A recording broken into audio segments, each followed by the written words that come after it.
Hujambo mtazamaji sawia msikilizaji, nikupashe pia yanayojiri katika gazeti la Taifa Leo. Jina langu ni Duncan Mabea.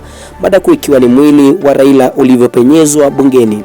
Mheshimiwa Raila Odinga alifikishwa bungeni kisiri saa 10 alfajiri kwa hofu ya kujirudia kuvamizi kama wa kizazi cha Gen Z mnamo mwezi wa Juni mwaka 2024.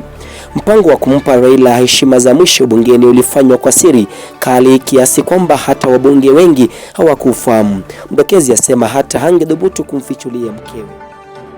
Kwingineko katika ukurasa wa pili, maelfu ya wanafunzi wabadilisha sekondari huku wengine maelfu wakitarajiwa kubadilisha shule walizoitwa.